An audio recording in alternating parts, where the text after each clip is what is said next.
आपको लगता है कि इस दुनिया में हर काम ईमानदारी के साथ में पॉसिबल है?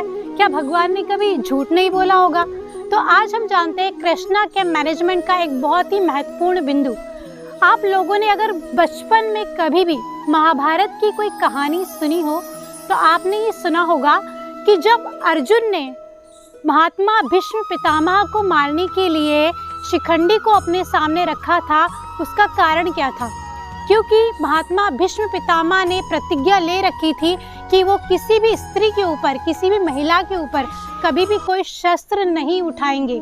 लेकिन अर्जुन ने इसी बात का फायदा उठाया और महाभारत के युद्ध में उन्होंने अपने सामने शिखंडी को, जो कि एक महिला का और एक पुरुष का मिला जुला रूप थी, उसे श्री कृष्ण के कहने पर अपने समक्ष रखा और बाण चलाना शुरू कर दिया।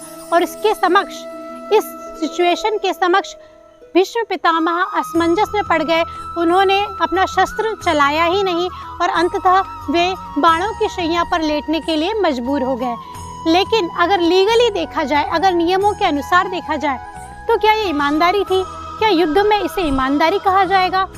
देखिए, अब यहीं पर लागू होता है कृष्णा का मैनेजमेंट। अगर हम धर्म के साथ हैं, अगर हम सच्चाई के साथ हैं, अगर हम किसी भी रास्ते पर जाने के लिए सच का साथ कभी नहीं छोड़ेंगे, अगर हमें इस बात का ध्यान रखना है कि हम धर्म के रास्ते पर नियमों का पालन तो करें, लेकिन नियम ऐसे होने चाहिए जो वक्त पड़ते इंसान को न्याय दिलाए, जस्टिस दिलाए। इसलिए जस्टिस को पाने के लिए श्री कृष्ण ने ये कदम उठाया था।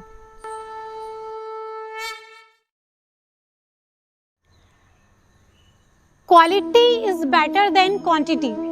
हम लोगों ने आज के टाइम में सुना ही होगा कि परफेक्शन के साथ काम करो, भले ही छोटा काम करो। लेकिन ये वाला कॉन्सेप्ट तो बड़े बड़े महायुद्धों में भी लागू हुआ है। सुना है कि महाभारत में पांडवों की संख्या सिर्फ 5 थी, लेकिन श्री कृष्ण ने पांडवों का साथ दिया, न कि कौरवों का, जिनकी संख्या 100 थी।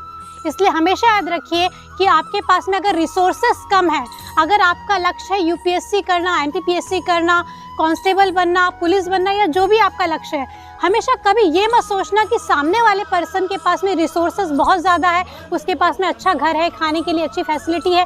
कभी ये मत सोचना जो हमारे पास है, जो हमारे पास में संसाधन उपलब्ध है, हमने उसका कितना प्रयोग किया है। हमेशा ये सोचिए, क्योंकि quality is better than quantity. हमारे पास में क्वांटिटी में रिसोर्सेस कम हो सकते हैं, लेकिन उसकी क्वालिटी बढ़ाना हमारे ऊपर डिपेंड करता है। क्योंकि आज के समय में जो शत्रु है, वो शत्रु हम खुद अपने आप से बनते जा रहे हैं। क्योंकि सामने वाला कोई भी मनुष्य, जो कि दूसरा शत्रु हमारा हो सकता है, लेकिन सबसे बड़ा शत्रु हमारा खुद का अपना मन है, जो कि हमें अपने लक्ष्य से पीछे करता है। इसलिए हमेशा ध्यान रखिए कि आप जब भी आगे बढ़ रहे हो तो क्वालिटी का विशेष ध्यान रखिए। कास्ट, रिलीजन और कुंडली से ऊपर उठकर ईश्वर ने लोगों को प्रेम करना सिखाया। जब रुक्मणी जी ने उन्हें आवाज़ दी तो उन्होंने ये नहीं देखा कि रुक्मणी जी की कास्ट क्या है, वो किस परिवार को बिलोंग करती हैं। उनके दिल की, उनके हृदय की आवाज़ सुनी और उन्हें लेने के लिए दौड़ पड़े।